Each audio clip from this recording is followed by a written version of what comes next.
Hey there, lovely people. Welcome to Be Your Best You with Tash and Becky, your go-to hangout for all things spiritual, subconscious, and downright magical. We're here to sprinkle a little mystical wisdom into your everyday life and help you level up your reality. Picture this as your cosmic coffee date, where we chat about the unseen world, blend in some psychology vibes and stir up the subconscious magic. Get ready to be the queen of your own reality, live a life that lights you up and have a blast doing it. So grab your latte or your tea and let's dive into another episode of Be Your Best You, where the mystical meets the mundane and your best life awaits. Cheers to creating magic together. Let's do this. Hi! Welcome back to another episode of Be Your Best You with Tash and Becky, the guest episodes. Ooh. So today in this conversation, we are talking to Brian Curtis. We have a very interesting conversation with him, don't we? He is an author and a teacher who, after years of introspection, continues to unlock the powers of unconditional love and faith. And he helps people understand that we are all co-creating our reality and help them basically to get in touch with the dreams that they want to manifest. So everything that we talk about really on the show, isn't it? But it's just really interesting to have a perspective from somebody else. So we dig into all kind of things, don't we? We start talking about how you co-create your reality, a lot about the heart and how you have to, everything comes back down to your heart chakra and your heart center and doing things from love. And seeing things from a higher perspective. Being able to, I guess, remain neutral. To be able to see things for what they are and how that improves your day-to-day life. Touching on protecting your energy and how, as a sensitive person or a person who's very empathetic, a caring person, all you guys listening, how you can protect your energy and how you can manage situations where you might feel that energy being drained. So a lot of the things that we talk about, but really great to have a man's perspective on it. And so we hope you enjoy the conversation. We've got Brian Curtis on the show today. So we want to say a massive warm welcome to Brian. Brian, thank you so much for being here. It's lovely to have you. Thank you. It's an honor to be the first guest, I guess. Awesome. So before we get stuck into the stuff that we really want to talk about, creating your own reality. And I know you speak a lot about kind of the heart, don't you? And getting back to yourself, which is what we talk about on the show all the time. But before we get into all that good stuff, could you just tell us a little bit about you and what you do and what your kind of passion is? Oh, my passions. Expanding the awareness of myself and then helping other people to see where they can do the same. I think, if you're on that path where you're trying to uncover more of your unconscious body, you start to realize that, so many books have been written about the unconscious mind controlling our reality. Well, if you can consciously control it and uncover more of what you're unconsciously doing anyway and how you're showing up for yourself and showing up for other people, you can bring more awareness to the people around you, more of the people that you work with. The more aware we are, the more consciously we choose and understand the things that we're putting us through daily, I guess you could say. Yeah. That's talking your language, especially, isn't it? Yeah, 100%. So, and it's what we just bang on about all the time on the show, isn't it? So what is it that you do? How do you help people do that now in your world? Just teaching, writing, and you have to get content out pretty much continuously. And just to, I believe in naturally attracting what you need.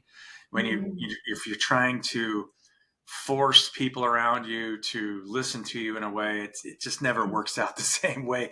What you're doing is you're trying to manipulate someone's emotional state, in a negative way, usually just to kind of draw from them instead of providing without any expectation of receiving, right?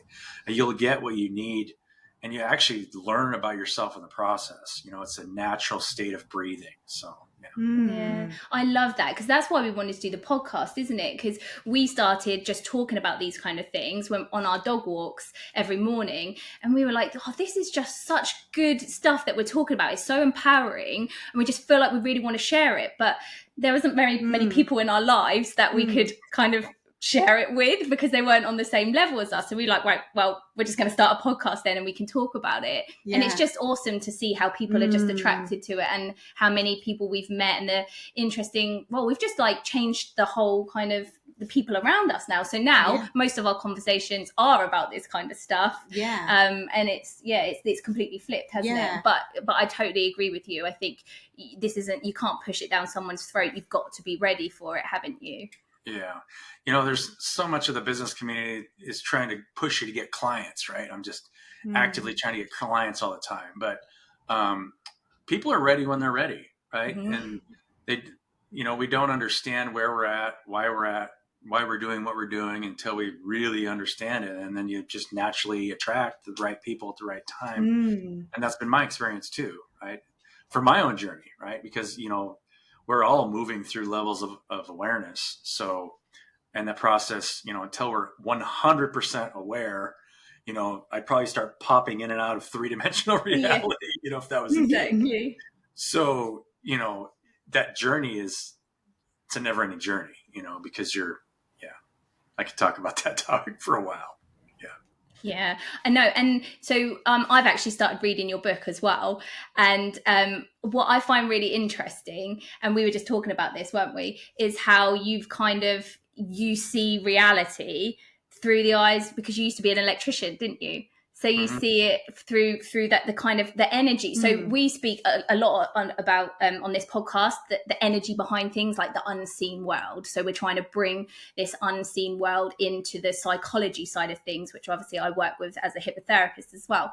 And I've often tried to explain that kind of how we see reality isn't what you think, you know, nothing's solid. But I find it really interesting how you could kind of describe it through the electrician kind of terms, which makes sense, because if we're all energy, of course. And I just wondered if you could speak a little bit more about that, like in the kind of simple as you can kind of way, but just kind of explain how you see like reality being, and us as well, like us as energy beings too. Yeah. So, I mean, the name of the book is called There's Only One Heart. And there's, you know, if you look at anything, it doesn't matter what you're looking at, you always see a field where everything's coming from one point and then going out and then coming back to that one point. Our own biofield looks the same way. And even if you look at any part of that, whether you're looking at one of your chakras, you know, those are just energy centers. And if you look at it close enough, it's just moving energy. It's a conductor, and it's just has one point where on one side it's pushing out and then it's pulling in on the other. So it's, you know, when they talk about imbalances in energy centers, or it just means that over time, you're looking at an imbalance over a short period of time, but actually over longer periods of time, the field's always balanced. The masculine and feminine, you could say that the field is the feminine portion and the masculine is the structure that you see.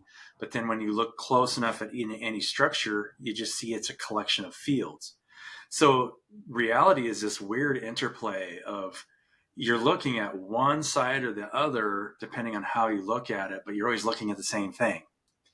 So it doesn't matter whether you identify as a man or a woman. We're all masculine and feminine, whether we like it or not.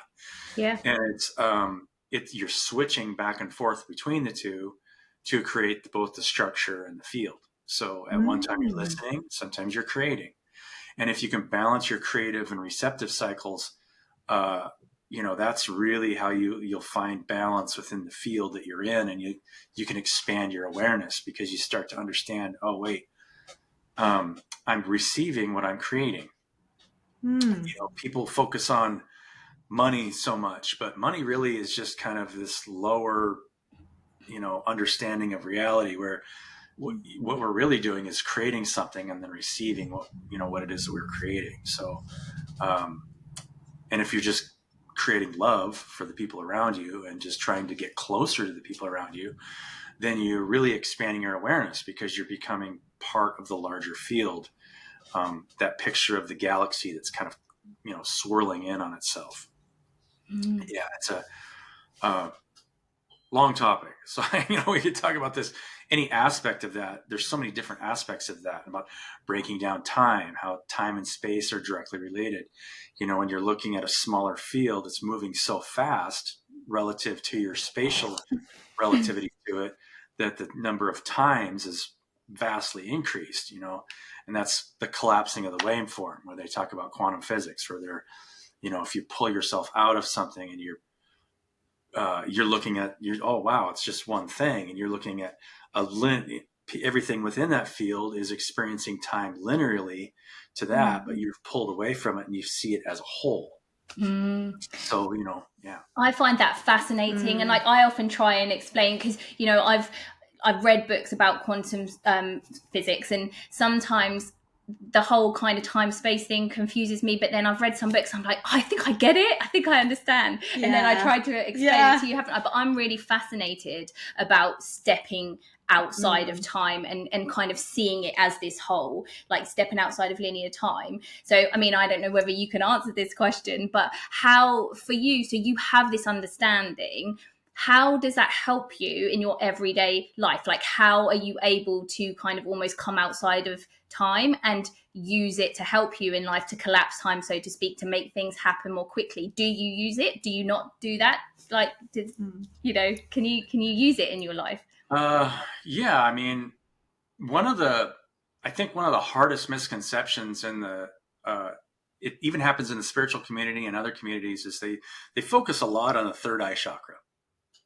But I think what you want to do is align your visualization with what your heart wants.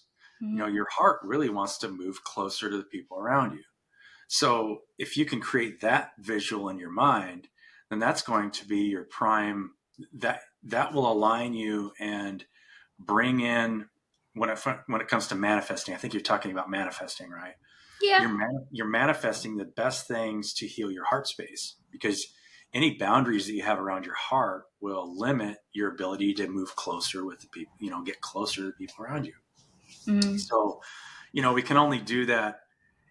Obviously, if you've got a significant other and that's like your closest relationship, and then it kind of, you measure your time with other people kind of rational, you ration that out as you expand outward. So, yeah, it's an interesting topic, and it actually has a lot to do with the project that I like starting. But you want to create an even exchange of energy with your environment. And if you can only do so with people that are usually close to the same level of awareness you are, because if you have too many parasitic attachments, which you're not present, right? Because if you're worried about some false image that you have of yourself, or if you're constantly afraid of the future, you're not going to be present. You're wasting your energy. So, because you're not grounding it in the present moment. And if you're wasting your energy is never wasted. There's some non-physical parasitic attachment that is feeding off of that energy. You could say that's the lower part of the field. The whole dark side of the field is this unconscious energy. If you're pouring yourself into something unconsciously, then something wants to feed off of that. That's part of nature. When we look at how that manifests in nature, we all have parasites. You've got skin parasites, right? That just eat dead skin cells. Well, that's just a representation of wasted energy that needs to be consumed by something. And then on the light side of the tree, you're producing energy that's actually coming back to you eventually, that's not wasted. So even sometimes when it looks parasitic, it's coming back to you in ways that you're unconscious of, unless you're fully aware of what you're doing. Right? So yeah, the idea is to become fully conscious, so that you're present in the moment all the time, and you can get a feel of that when you get in a room of people. It's pretty easy to see how people are unconsciously projecting wasted energy in a lot of different ways, right? When you really get down to it. And when you're perfectly present, you're just in your childlike energy. You're just Well, let's party. What are we going to do now? Yeah. What are we going to create together? Right. And usually that's what kids want to do. You want to encourage Yeah. them to use their imagination and create together. And then Mm. instead, in society, we've created all these predetermined roles that is a mirror image of just worries about tomorrow. And then, ideas about illusions of who we are in the past. So it's, I think we're moving into a time where once we understand really what's going on, that we'll get to a place of non-attachment to anything, to where we can enjoy so much of it together instead of being worried about even owning a part of it. I don't need to own any of it. I can co-create with the people around me and just naturally receive more and more abundance once you understand it. That's amazing, isn't it? It's that childlike wonder again, isn't it? We talk about that a lot, don't we? Yeah. Trying to get everyone back to that, seeing it out of the eyes of a child, and how life opens up for you. That was one of the things that we found, like, at the start of our kind of like awakening journey. It was what really awoke something in us, wasn't it? Getting back to that kind of how we used to feel as a child. We're talking about, when you think everything's magical and fairies and, all that kind of stuff. When we started getting back to that, because we kind of opened our mind up to that, reality isn't exactly what we think it is. It isn't everything that we see with our physical eyes. And you kind of start expanding your consciousness and your awareness. You're like, well, yeah, then there could be realms where there are these kind of magical beings there, or beings like not just fairies, but, guides and angels and ascended masters and all these things. And then when you start opening and expanding your consciousness that way, it brings in that wonder, that childlike wonder. And then it kind of perpetuates it, doesn't it? It helps you to, I don't know, stay in that kind of present moment and expect magical things. And then it helps you to see the magical things. They actually start manifesting. And the law of attraction, I guess, you're raising your vibration doing that. And then that's all, like you say, how it all goes around and comes back to you. But I think it's really interesting, because I know you talk about the heart a lot, but what we always come back down to, isn't it, is when you are kind of led from your heart, everything comes from there, doesn't it? Like, everything good comes from love. And it has a tendency to sound really cheesy. And I know, like, when I would hear people saying that, say, like, I don't know, 6-7 years ago, I'd be like, oh God. Yeah. What does that mean? Yeah, what does that even mean? And yet now we find ourselves saying it all the time, don't we, on the podcast and just in our lives. Like, everything is about connecting to people from the heart, and that's like, it just helps you be a better person, doesn't it? It helps life become easier to live, and then magical things start happening. I just think, it's the key to everything, isn't it? Really. Yeah. How are you, Brian, on meditation? Do you meditate? I meditate quite a bit. I would say probably more than most people meditate on a daily basis. I mean, sometimes I'll take a day, and if my body feels tired, I'll just put myself in a meditative state and I'll lay on my back, close my eyes. And most of the time I don't sleep. I just listen to the stillness and think about nothing. I know that if there's something going through my head, I just wait until there's nothing going through there. And then you get to this super peaceful state, and it really it energizes you a lot more than just trying to get regular sleep times. I don't try to time anything in my life. I usually just listen to my body. It's what my body needs. And if my body needs a day of rest, there's like so many different cycles that we go through, especially in the field that we're in. I mean, we just went through something like a 7-planet alignment or something. So when something like that happens, there's more energy and information moving through the field. So you're picking up on so much more. A lot of times, just take the time to just rest and experience it. I don't know how many people I've seen on their YouTube channels that have gotten sick recently, probably. They're absorbing so much stuff and don't even, we unconsciously don't even understand a lot of that. So you're bringing more of that to your awareness, and actually it's a growth cycle. These these rest and creative states are growth cycles over time. And because the larger field that we're at the end of this big 24,000 year cycle. So the things that we're going through now didn't happen but 24,000 years ago. Even the last 24,000, the 12,000 year cycle was just a half cycle. So we were moving from a different polarity. Now we're moving from a negative polarity into a positive polarity in the field that we're in. So it's a totally different experience than even happened, 12, 13,000 years ago. So yeah, it's very interesting. Yeah, and we talk about this a lot, like in our conversations about the energy, because I'm very sensitive to the kind of, the energy, the planetary energies and all that kind of stuff. And I always say to you, I'm like, something's going on. I've come over feeling really, really tired. All of a sudden, I'm going to just go home and just rest today. There's obviously a solar flare or something's going on. And then I'll have a look and they'll be like, yeah, it is. And everyone's sick. And I speak to my clients and they're like, oh, I'm really sick. I'm like, yeah, it's an energy upgrade. It's the energy, but I do find it fascinating. And I think what was game changing for me was before I realized that about the bigger energies.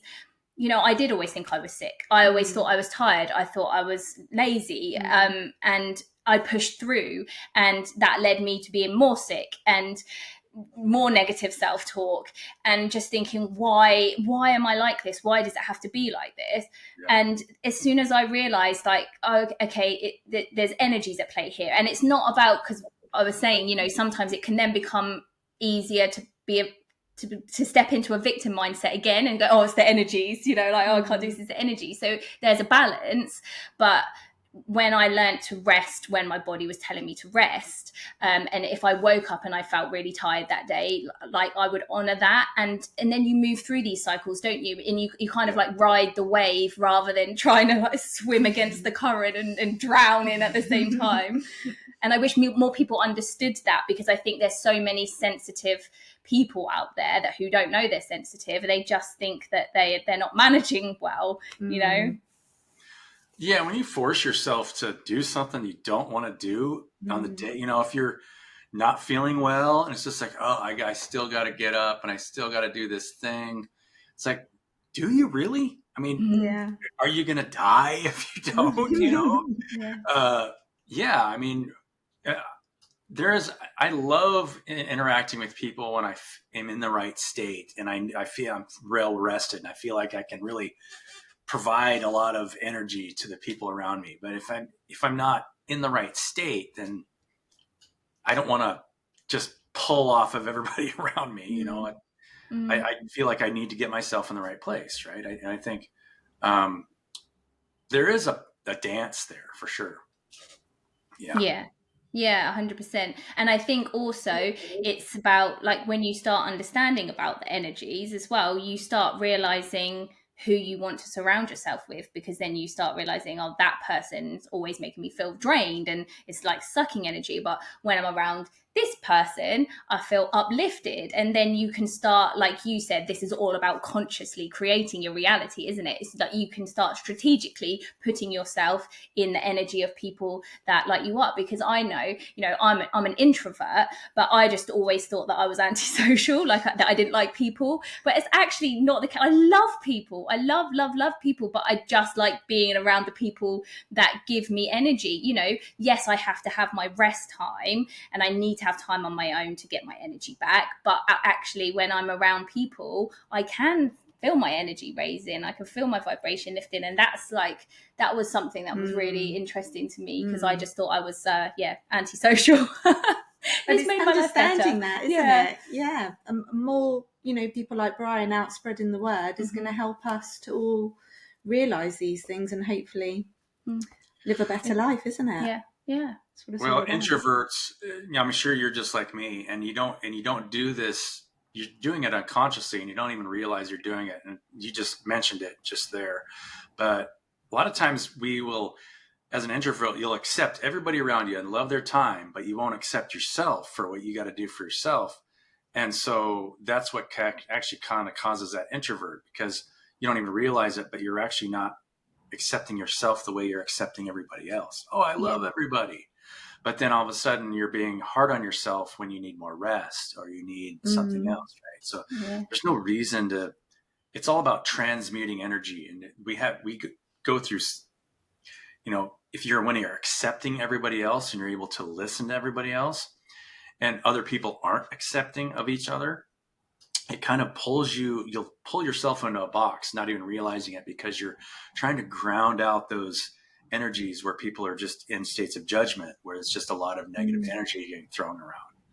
So that's the healer's journey, is learning how to transmute all that negative energy, and teaching people how to do that. Say, hey, look, it's just about acceptance. You really have to, once you can accept that people are just growing, and just encourage people to take care of themselves. It's like, if they're really, this happened to me the other day. I ran into a friend of the family, and he was pouring so much toxicity out. And I was just like, man, just take care of yourself.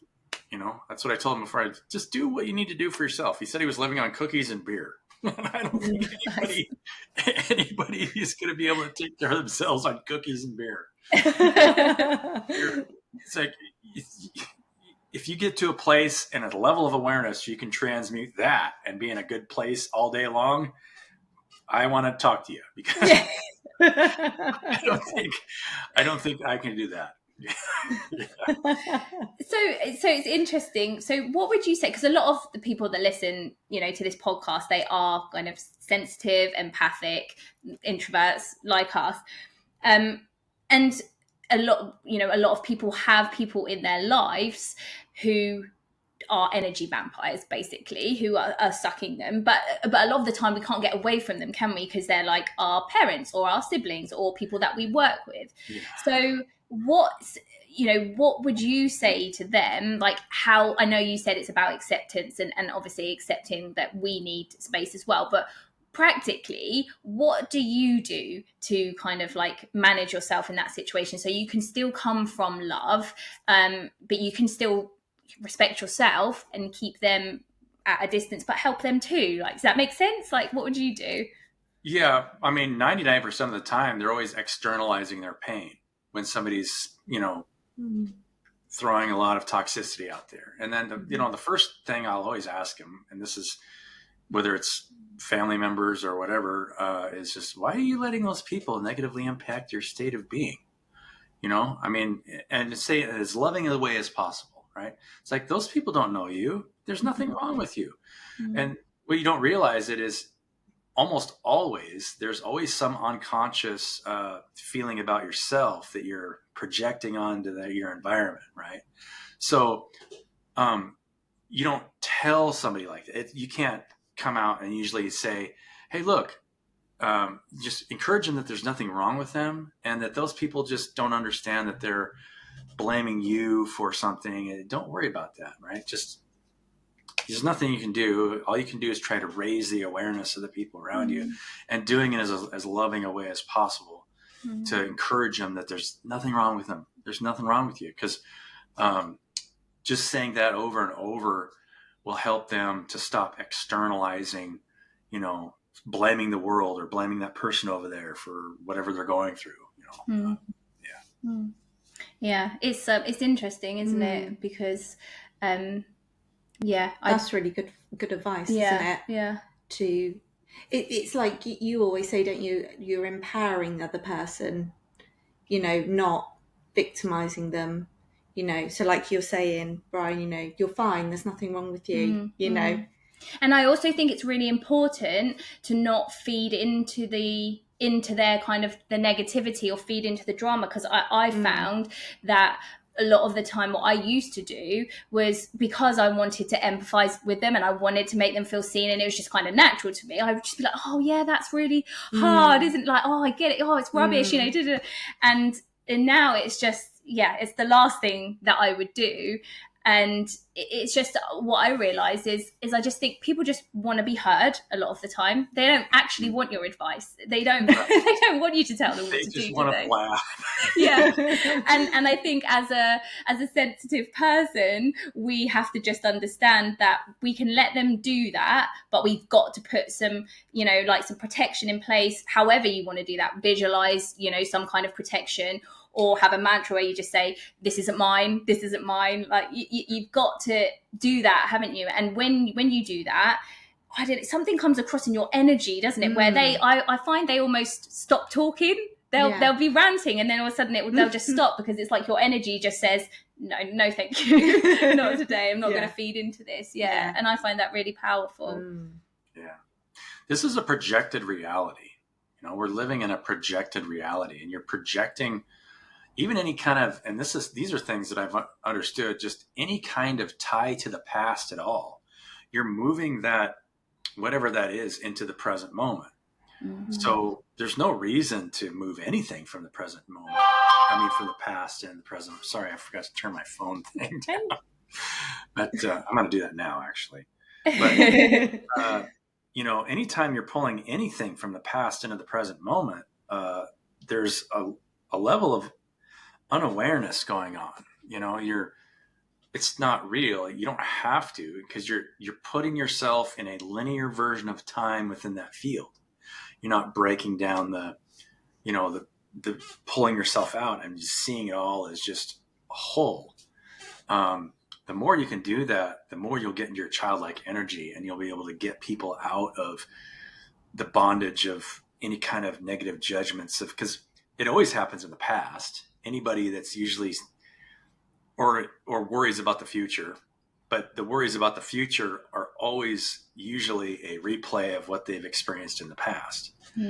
So they're just pulling the past and then creating a future with their third eye, and then trying to ground that in the present. They don't even realize what they're doing. So, you know, there's our unconscious mind can heal our bodies and our minds and our souls. You know, Joe Dispenza is doing some great work in that regard. But the only way he's able to do it is get people into their unconscious mind. It sounds like you're a hypnotherapist, so you know. I mean, the body can heal itself of anything. You just have to, if you can't get it into a consciousness awareness, you have to do it with the unconscious mind. I believe what we're getting to a place where we can do it consciously, you know, in this lifetime, which is probably, you know, hasn't happened in a long time. So yeah, it is pretty cool. I started writing at this last part of the book about the first Willy Wonka and the Chocolate Factory, the 1971 version. It's one of my favorite movies growing up. And if you really study that movie has some very powerful messages in it that I don't even think the writers really understood, about who Willy Wonka was. Like, nobody ever saw Willy Wonka. You could say Willy Wonka was your higher self. And then everybody that overindulged pretty much just destroy themselves, right? Because you have some kind of attachment, emotional attachment to whatever it is in the factory. Everything's available in the factory, but you got to sign a contract first before you go in there, because there's an unwritten agreement, right? And the kids couldn't even read the second half of the contract. And he's like, don't worry about it. Let's just go in, right? It's such a great movie in so many aspects. And it actually references, I encourage anybody listening to this to watch that movie again and try and pick up all the parts of what causes the kids to get thrown out of the factory. And Charlie, the only one that he actually inherits the whole factory, and he only does it by giving up the one piece of the factory that he could have held on to, and gave it back. Even though his grandpa, the old man, the adult, wanted him to hold on to it and was mad. Mr. Wonka got mad at him. Yeah, very interesting movie. It's a great movie. Yeah, I never thought about it like that. I mean, I haven't watched that movie for a long time, but I do find that, like, with the way that I see the world now and reality and stuff, and you watch all these old movies and you're like, whew, that is something. Yeah, that's the messages going on in there. Like you said, whether or not they know them, or, you know, they know it or not, there's some real kind of like powerful messages in there, especially the movies that are being made now as well. I feel like not all of them, but some of them are really powerful, and they've got a really powerful spiritual message behind them, haven't they? Oh yeah. And, yeah. And I mean, even as your awareness grows, people will say things unconsciously that is, you know, your higher self talking to you through somebody else that they're saying unconsciously. And if you can really learn to listen, your awareness will start to really get bigger, because everything is talking to you all the time. And it's being channeled through people and they're not even aware of what they're saying most of the time. Yeah. Yeah, so I totally agree with that. Definitely. And it's about attuning yourself, isn't it? And becoming aware and expanding your awareness to the fact that that is actually happening all the time. So it's almost like you feel you've got a bit of a cheat code in some ways, isn't it? Because you can take something from everything, and it's not about going, oh, look, there's a butterfly, and oh, look, that's, it's not about that. It's about hearing the words that people say, like overhearing a conversation in the shop that you were just talking about before. And you literally are given answers, aren't you? I mean, I can't tell you the amount of times we'll have a conversation and that something will come up and I'll think, oh yeah, I don't know what to do about that. And then I'll listen to a podcast and somebody will say the exact words back or the exact answer. And it's just like, the more you see that, the more you solidify your belief, the more you expect it. So the more that you see, and you just feel so guided, don't you, in like every part of your life. And then even when, and this is what I love the most, even when bad things happen to you, you can still be like, what is this trying to teach me? What is coming up here that I need to clear so that I can open my heart a little bit more and expand my reality a little bit more and live a life of, of peace and ease and flow and all the things that we're all looking for, whether we know it or not, I think. Yeah. Hard to do though when something bad is happening, isn't it? To find those, like you say, open your heart when things are going wrong around you. Yeah. How do you do that? Yes. Have you got any tips, Brian? Yeah, you just have to change your perspective, because what we conceive as bad or pain is usually just is something that's challenging a boundary around our heart in some way, right? Even when something, my brother didn't go to work the other day because, and you never want to see things like this happen. And I think I put it in, when my first email to you guys, when somebody gets hurt at work, somebody just got hurt at his work and they were life flighted out of there. They were standing in front of a panel that blew up on them. And things like that always happen from the level of awareness. You're pushing yourself in a direction that the universe doesn't want you to go. It's going to force you to rest, whether you like it or not, if you keep going in a direction that's not good for you. Yeah. And we see it as pain, and it is pain. It is painful to get your hand slapped, and sometimes it gets slapped pretty hard. I've been slapped as hard as anybody. Yeah. I have crushed myself in accidents because just being stupid. I've been, I've done so many things that, but I have completely healed from those things because I just let myself rest when I needed to rest, and I have always understood that this is, more of a projected reality, and I know that pain is a place in the mind. The mind actually can create its own morphine. You don't have to introduce morphine. If you and you can get to a state of consciousness where you can alleviate pain, but that's a hard one to get to. That's not one that happens overnight. That's going to take some serious meditation. Hopefully you never have to do that. Right? Yeah, that's very true. That's very true. It's just that, if you allow it and let go, it's all about letting go. Your body will take care of you. Yeah, no, I totally agree. So you said that you've always been aware that this kind of universe is a projection. Do you mean like since you were a child? Have you, because this is a question I actually wanted to ask because I'm always curious, have you always seen the world like this? Have you always been sensitive, or did you kind of like just have an awakening out of nowhere? At different levels, different times, everything happens in different ways and different, it always felt like a dream when you're a kid. Think about when you first were a kid. Everything is dreamy. It's like it's all new, right? And it is like a dream. And then it becomes less like a dream when people try to force you into their reality, right? And then you don't even realize what's happening to you unless you can get back into that state. If you never are able to get back into that state and become the dream maker instead of just having everything happen to you, then you'll never remember what it was like to be 1 year old or 2 years old. We lose those memories when you're first born. it's all a dream. But I mean, depending on what environment you grew up in, you lose that quicker, right? I mean, if it's a very self-destructive environment where everybody's taking out their toxicity on each other, really quickly, then you lose it quick, unfortunately, and it's harder to gain it back.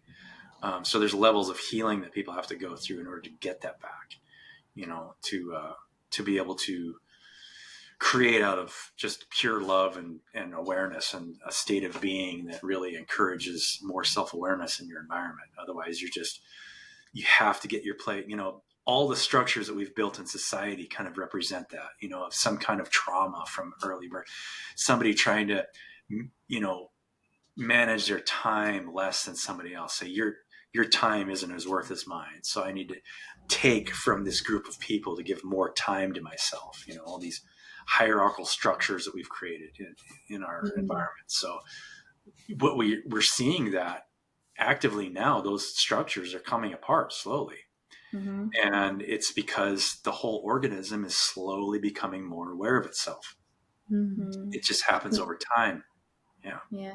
You can definitely see that, can't you? More and more people are becoming much more aware, and it's uncomfortable. We often say, and another reason why we want to do the podcast, really, I think when you're the more aware you are, the less chaotic this world seems. I mean, it's chaotic anyway, isn't it? But I think when you're aware, you can see that all this, chaos and the breakdowns of everything, yes, it's uncomfortable, but it's actually for a good reason, isn't it? Like these systems have to be broken down so that new ones can take their place. But I think that if you just don't have this awareness and you're living very much in the 3D world, it's a bit terrifying, isn't it? Everybody's world is just kind of collapsing, and it's the fear, isn't it? And then when you're coming from a place of fear, it's hard to come from love, isn't it? Because it's like the opposites. And I think that this is why we really want to kind of do the podcast and spread awareness and expand people's minds so that they can step more into their heart and step away from the fear, because then it collectively spreads, doesn't it? So then hopefully the people that are doing this, it can spread to the people that aren't in that state of awareness, and that's how we kind of move forward in these times. You're exactly like a tree, just spreading its fruit. And actually, when you look at I just had this realization just a few weeks ago, maybe it was a week ago, is just even that 24,000 year cycle is just a larger cycle that you're seeing where the earth is blossoming again. It goes through its own annual cycle. And an Earth's annual cycle of producing fruit is 24,000 years. Our annual cycle, where we see trees, go through their fruit, or any kind of plant that blossoms in the annual cycle, is actually just the yearly cycle of this solar cycle. But when it comes to on an evolutionary scale, where you're raising a consciousness level, that's a 24,000 year cycle, because it's moving through the field of, it's a galactic cycle, right? If you're becoming a galactic entity where you can see the bigger picture, that's a much bigger cycle. So it's just part of nature. And the old structures look like they're breaking down, but it's just the old has to make way for the new. There's no way that you can bring something new without having the old, slowly decay, so. And we're just, as humans, we're just so scared of change, aren't we? I just think most of us just don't like change. It's uncomfortable. But actually, when you can, and this is something that I really like to try and work with my clients, is really when we're working with the subconscious mind and reprogramming their beliefs, is reprogram them that change is good, to encourage change and to feel safe when things change, because it's always making way for new things to come in. And I think if we could all see it that way, it would be a lot smoother for all of us, wouldn't it? There'd be a lot less resistance. Yeah, for sure. Which would be awesome. But I do think, you talking about the 24,000 year cycle, I'm not sure how many people do you know about the cycles? No, and I'm not sure how much our audience would know about that. But effectively, we're in a really exciting time at the moment, aren't we? We're coming to the end of this 24,000 year cycle and into a new positive, like you said, a more positive cycle, and it's exciting because I think in our lifetime, we're going to have the potential to have a lot of really cool things happen to us, like things that people will be shocked about. I think a lot of new potential, skills, a lot more awakening, a lot more realization of the skills that we actually all have, but they're dormant because we've been programmed to not know we have them.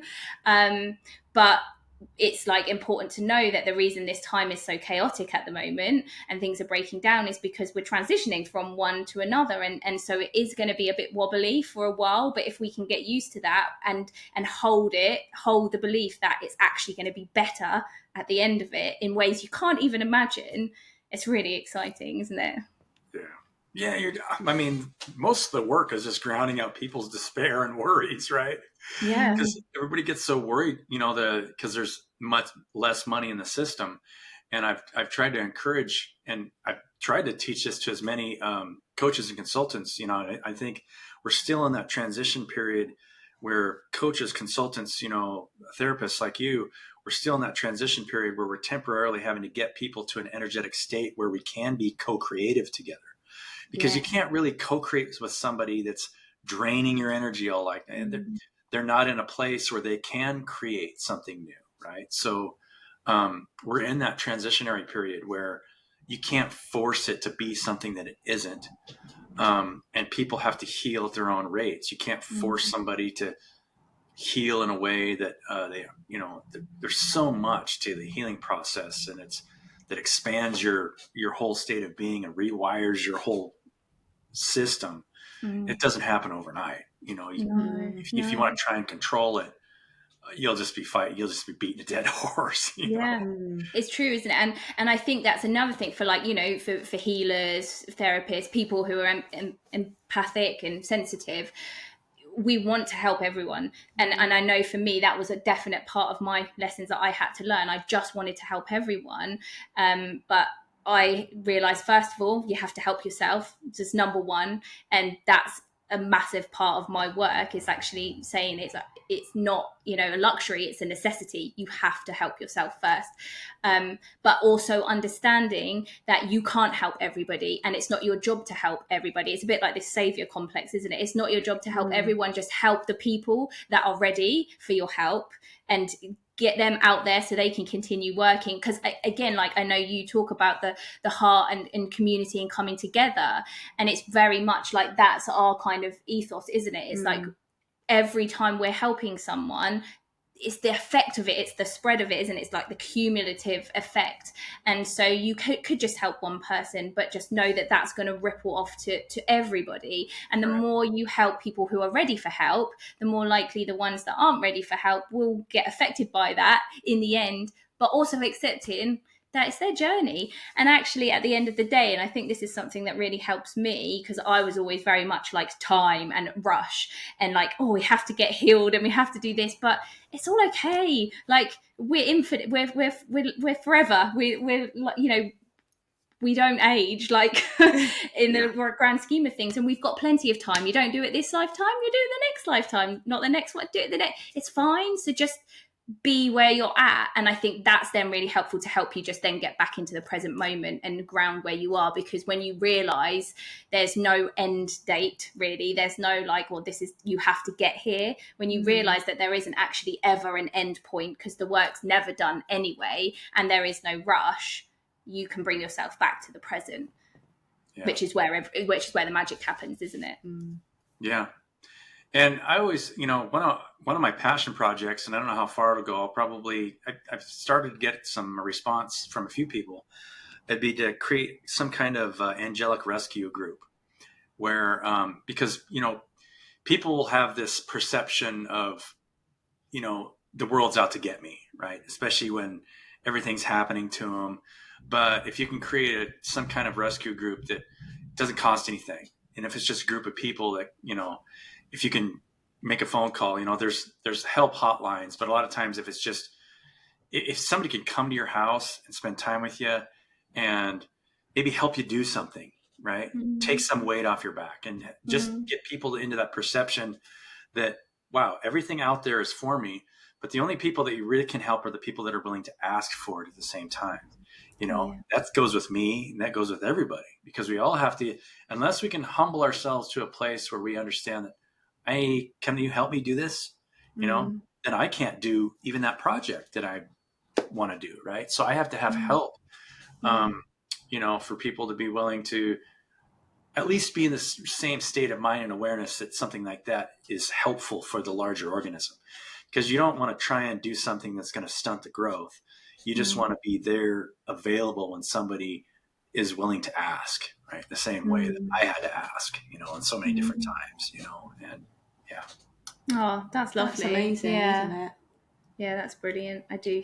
Yeah. I think we just need more community, more people helping people and raising people up. And I just think that's the way forward. I do feel us all coming back together, though. I feel we were very separate not so long ago. I don't know if it's just because I've come along in this world with you, but I just feel that communities are coming back together, and hopefully this is going to spread out. Yeah. And like you said, blossom. I love that. It's going to blossom. It's just like a group of antibodies coming together in the body. Yeah. Yeah. To heal the body. And then the body gets healed. The same thing happens in our own body. It's happening. It's actually happening within and on the outside at the same time. Yeah, I love looking at the whole kind of, like, you look at the macro and the micro, and you can just see how everything happens in the same way, doesn't it? It's just on smaller and smaller levels, and I love looking at it like that because it just makes things so much more simple. Like you get it, don't you? But it's been. Go ahead. Sorry, no, go on. I love the thought of thinking of even our animals raising in their awareness, right? Like your dogs or your cats or things like. I'm sure you guys have probably talked about that. We were just talking about it this morning. Yeah, it's cool, isn't it? Yeah, we could definitely feel our dogs are adjusting, aren't they, and raising their vibration. Yeah. I have this cat that my mom passed 7 years ago, and I live with my dad now and help take care of my dad. He's 80. But we have this cat that she got for my daughter that my daughter actually didn't want. My mom just bought a cat because she wanted a cat, and this cat was the worst cat.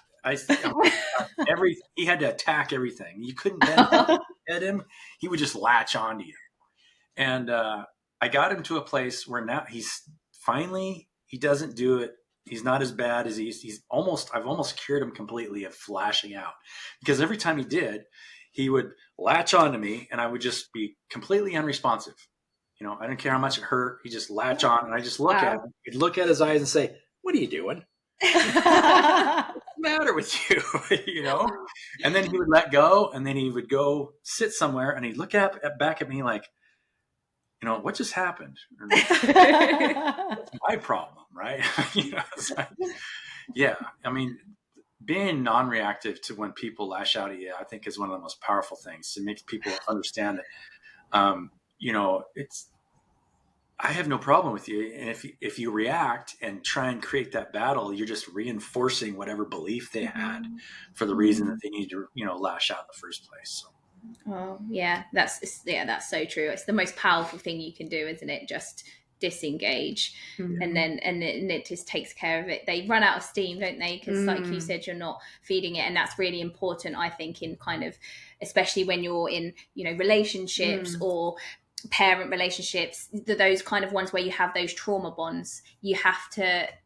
One of you has to disengage to break that bond, to stop it, and obviously it's always going to be the one that's kind of raising their awareness and their consciousness. And that's really powerful as well, because yes, we cannot change other people, we can only change ourselves. But actually, when you then start changing your behavior, you do actually end up changing other people's behavior as well, don't you? Which is powerful. Yeah, really powerful, life-changing as well when you realize that, isn't it? Yeah, definitely.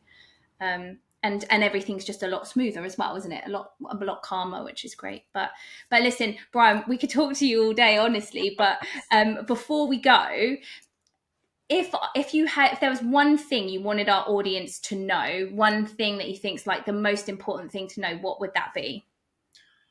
Just the same thing. I think we just talked about it. Just take care of yourself, because the more you push energy into yourself and take care of yourself, the more you're going to expand your awareness. And and that is what you're trying to do for other people anyway.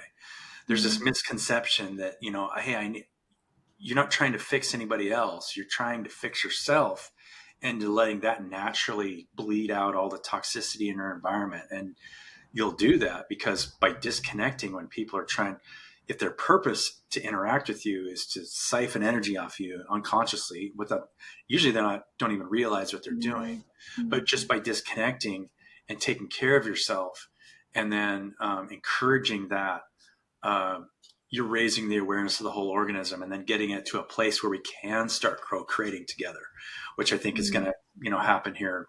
There's more of that happening in the group psychology. You see it more in the readers' channels.